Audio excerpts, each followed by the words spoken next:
사무엘상 29장. 블레셋 사람은 모든 부대를 아벡에 집결시켰고 이스라엘 사람은 이스라엘에 있는 샘가에 진을 쳤다. 블레셋 사람의 지도자들은 수백 명 수천 명씩 거느리고 나아갔으며 다윗도 부하를 거느리고 그 행렬의 맨 뒤에서 아기스와 함께 나아갔더니 블레셋 사람의 지휘관들이 항의하였다. 이 히브리 사람들이 무엇 때문에 여기에 와 있습니까? 아기스가 블레셋 사람의 지휘관들에게 말하였다. 귀관들도 알다시피 이 사람은 이스라엘 왕 사울의 종이었던 다윗이요.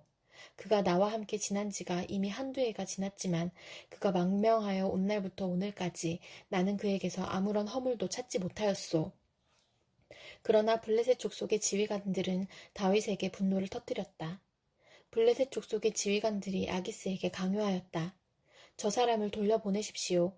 임금님께서 그에게 지정하여 준 그곳으로 그를 돌려보내시고 우리와 함께 싸움터에 나가지 않도록 하여 주십시오. 싸움터에 나가서 그가 우리의 대적으로 돌변할지도 모르는 일입니다.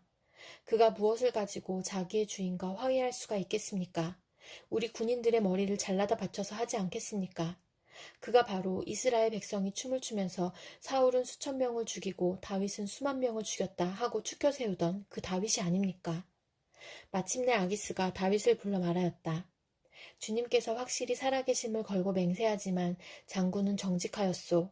나에게로 온 날부터 오늘까지 나는 장군에게서 아무런 허물도 찾지 못하였기 때문에 장군이 나와 함께 이 부대에 들어와서 출전하는 것을 좋게 생각하였소. 그런데 저 지휘관들은 장군을 못마땅해 하오. 그러니 이제 장군은 블레셋 사람의 지도자들의 눈에 거슬리는 일을 더 이상 하지 말고 평안히 돌아가기를 바라오. 이번에는 다윗이 아기스에게 항의하였다. 내가 잘못한 일이 무엇입니까? 임금님을 섬기기 시작한 날부터 오늘에 이르기까지 임금님께서 말씀하신 대로 종에게서 아무런 허물이 드러나지 않았다면 왜 이 종이 이제 나의 상전이신 임금님의 원수들과 싸우러 나갈 수가 없습니까? 아기스가 다윗에게 대답하였다. 장군이 정직하다는 것을 나는 잘 아오. 나는 장군을 하나님의 천사처럼 여기오. 그런데 블레셋 사람의 지휘관들이 장군과 함께는 싸움터에 나가지 않겠다고 말하오. 그러니 이제 장군은 장군이 데리고 있는 옛 주인의 종들과 더불어 내일 아침 일찍 일어나시오. 내일 아침에 일찍 일어나서 해가 뜨는 대로 떠나도록 하시오. 그리하여 다윗은 다음날 아침에 일찍 일어나 부하들과 함께 출발하여 블레셋 사람의 땅으로 돌아오고 블레셋 족속은 이스라엘로 올라갔다. 사무엘상 30장. 다윗이 부하들과 함께 사흘 만에 시글락으로 돌아왔을 때에는 아말렉 사람이 이미 남부지역과 시글락을 습격하고 떠난 뒤였다. 그들은 시글락에 침입하여 성에 불을 지르고 여자를 비롯하여 그 성읍 안에 있는 모든 사람을 어린아이나 노인 할 것 없이 사로잡아 한 사람도 죽이지 않고 끌고 갔다. 다윗이 부하들을 거느리고 그 성읍으로 들어와 보니 성은 불타버렸고 아내들과 아이들이 모두 사로잡혀 갔다. 다윗과 그의 부하들은 목 놓아 울었다. 모두들 더 이상 울 힘이 없어 지칠 때까지 울었다. 다윗의 두 아내인 이스라엘 여인 아히노암과 나발의 아내였던 갈멜 여인 아비가일도 사로잡혀 갔다. 군인들이 저마다 아들, 딸들을 잃고 마음이 아파서 다윗을 돌로 치자고 말할 정도였으니 다윗은 큰 공경에 빠졌다. 그러나 다윗은 자기가 믿는 주 하나님을 더욱 굳게 의지하였다. 다윗이 아히멜렉의 아들 제사장 아비아달에게 말하였다. 어서 나에게 에봇을 가져다 주시오. 아비아달이 에봇을 다윗에게 가져오니 다윗이 주님께 문의하였다. 제가 이 강도들을 추격하면 따라잡을 수 있겠습니까? 주님께서 그에게 대답하셨다. 내가 틀림없이 따라잡고 또 틀림없이 되찾을 것이니 추격하여라. 다윗은 데리고 있는 부하 600명을 거느리고 출동하였다. 그들이 부솔 시내에 이르렀을 때에 낙오자들이 생겨서 그 자리에 머물렀다. 그래서 부솔 시내를 건너가지 못할 만큼 지친 사람 200명은 그 자리에 남겨두고 다윗은 400명만을 거느리고 계속 추격하였다.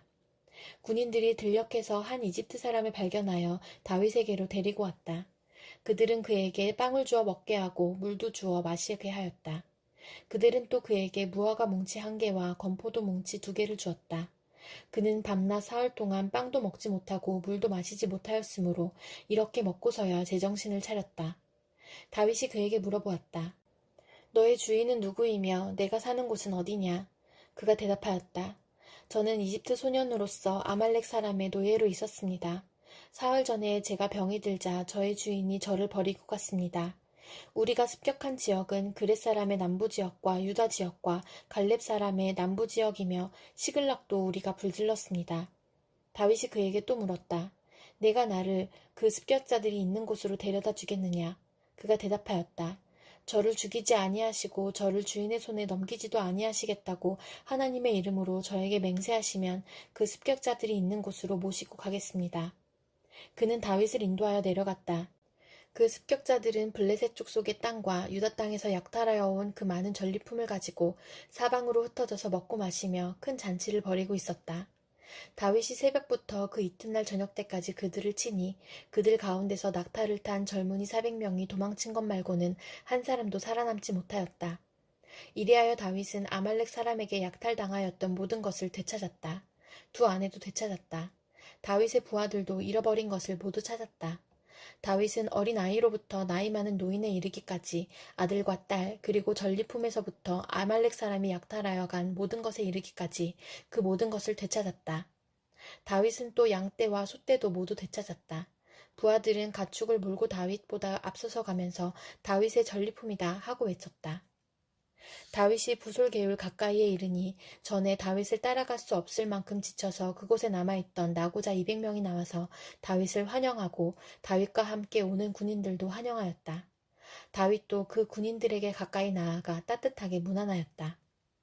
그러나 다윗과 함께 출전하였던 군인들 가운데서 악하고 야비한 사람들은 거기에 남아있던 이들이 못마땅하여 자기들과 함께 출전하지 않았던 군인들에게는 되찾은 물건을 하나도 돌려주지 말고 다만 각자의 아내와 자식들만 데리고 가게 하자고 우겼다. 그러나 다윗은 그들을 달랬다. 동지들, 주님께서 우리를 지켜주시고 우리에게 쳐들어온 습격자들을 우리의 손에 넘겨주셨소. 주님께서 우리에게 선물로 주신 것을 가지고 우리가 그렇게 처리해서는 안 돼요. 또 동지들이 제안한 이 말을 들을 사람은 아무도 없소. 전쟁에 나갔던 사람의 몫이나 남아서 물건을 지킨 사람의 몫이나 똑같아야 하오. 모두 똑같은 몫으로 나누어야 하오. 다윗이 이때 이스라엘에서 정한 것이 율례와 규례가 되어 그때부터 오늘날까지 지켜지고 있다.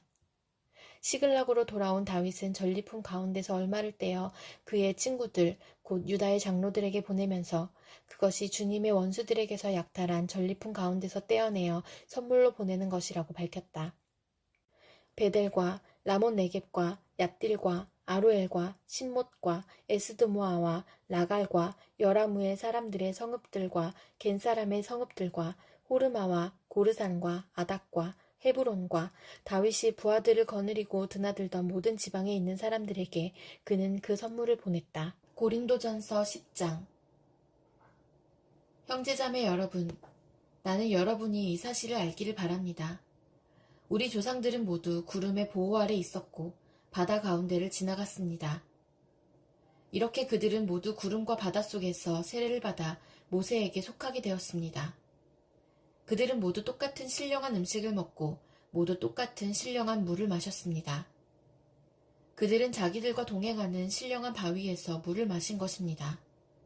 그 바위는 그리스도였습니다. 그러나 그들의 대다수를 하나님께서는 좋아하지 않으셨습니다. 그들은 광야에서 멸망하고 말았습니다. 이런 일들은 우리 조상들이 악을 좋아한 것과 같이 우리가 악을 좋아하는 사람이 되어서는 안 된다는 것을 우리에게 가르쳐주는 본보기가 되었습니다. 그들 가운데 얼마는 우상을 숭배했습니다.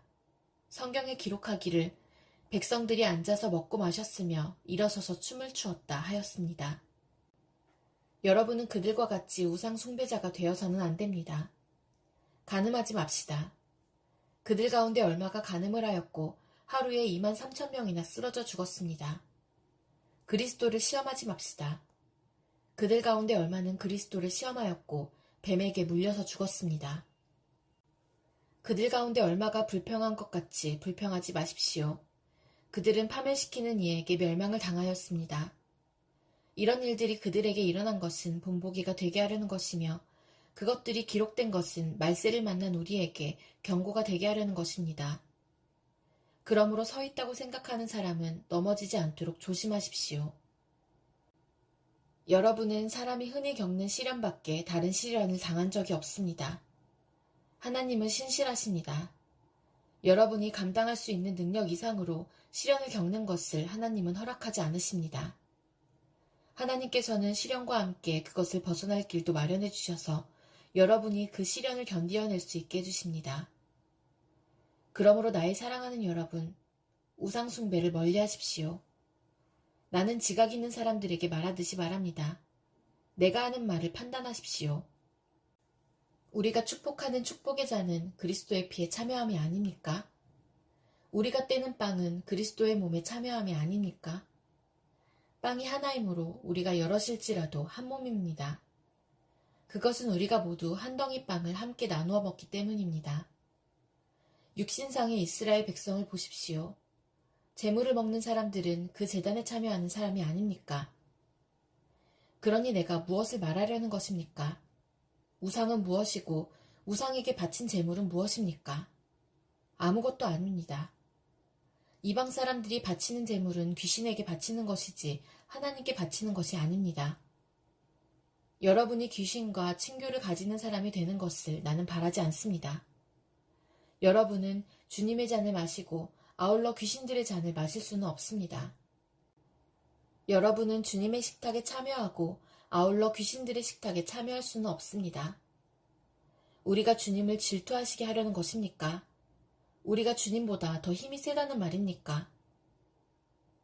모든 것이 다 허용된다고 사람들은 말하지만 모든 것이 다 유익한 것은 아닙니다.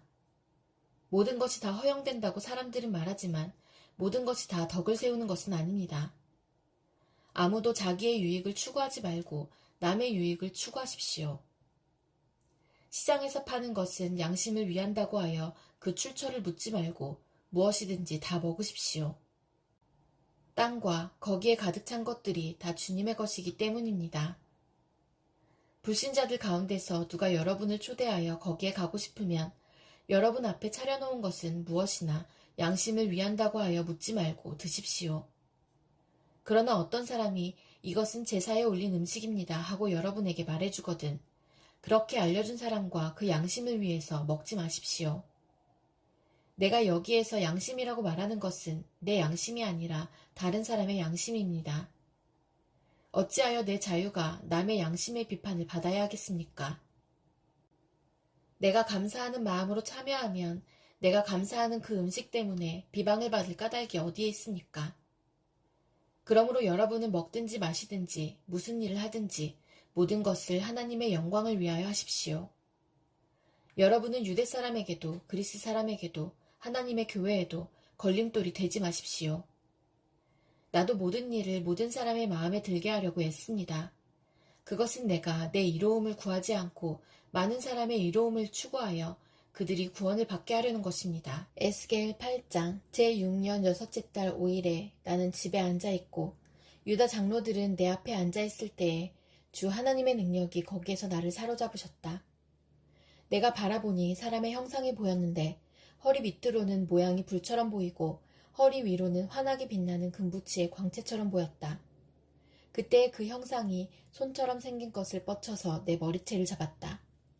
하나님이 보이신 환상 속에서 주님의 영이 나를 들어서 하늘과 땅 사이로 올리셔서 나를 예루살렘으로 데려다가 안뜰로 들어가는 북쪽 문 어귀에 내려놓으셨다.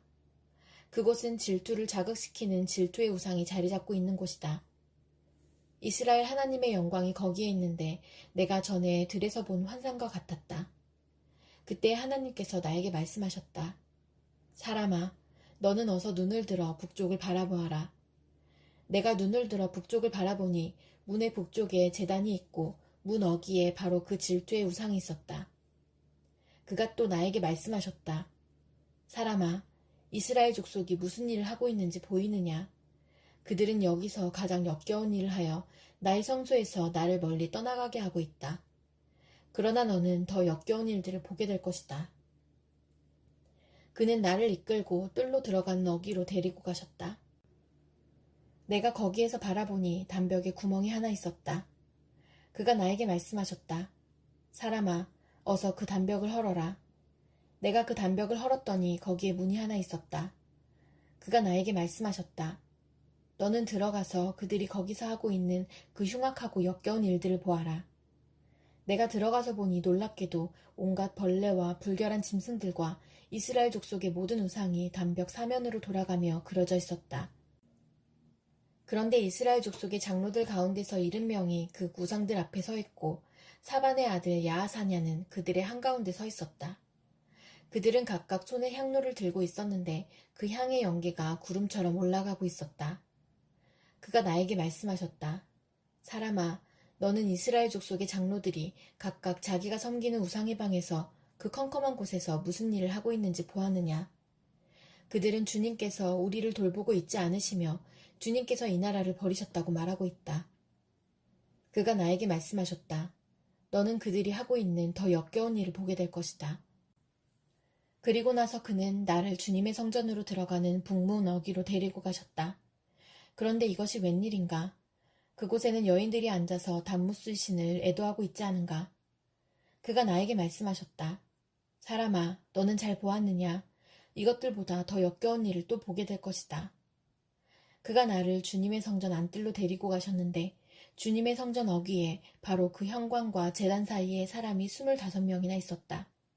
그들은 주님의 성전을 등지고 얼굴을 동쪽으로 하고 서서 동쪽 태양에게 절을 하고 있었다. 그가 나에게 말씀하셨다. 사람아, 내가 잘 보았느냐? 유다 족속이 여기서 하고 있는 저렇게 역겨운 일을 작은 일이라고 하겠느냐? 그런데도 그들은 온 나라를 폭력으로 가득 채워놓으며 나의 분노를 터뜨리는 일을 더하였다. 그들은 나뭇가지를 자기들의 코에 갖다 대는 이교의식까지 서슴지 않고 하였다. 그러므로 나도 이제는 내 분노를 쏟아서 그들을 불쌍히 여기지도 않고 조금도 가엾게 여기지도 않겠다. 그들이 큰 소리로 나에게 부르짖어도 내가 그들의 말을 듣지 않겠다. 시편 47편. 만백성아, 손뼉을 쳐라. 하나님께 기쁨의 함성을 외쳐라. 주님은 두려워할 지존자이시며 온 땅을 다스리는 크고도 큰 왕이시다. 주님은 만백성을 우리에게 복종케 하시고 문 나라를 우리 발 아래 무릎 꿇게 하신다. 주님은 우리에게 땅을 선택해 주셨다. 이 땅은 주님께서 사랑하시는 야곱의 자랑거리였다. 환호소리 크게 울려 퍼진다. 하나님이 보좌에 오르신다. 나팔소리 크게 울려 퍼진다. 주님이 보좌에 오르신다. 시로 하나님을 찬양하여라. 시로 찬양하여라. 시로 우리의 왕을 찬양하여라. 시로 찬양하여라. 하나님은 온 땅의 왕이시니 정성을 다하여 찬양하여라. 하나님은 문 나라를 다스리는 왕이시다. 하나님이 그의 거룩한 보좌에 앉으셨다. 온 백성의 통치자들이 아브라함의 하나님의 백성이 되어 다 함께 모였다. 열강의 군왕들은 모두 주님께 속하였다. 하나님은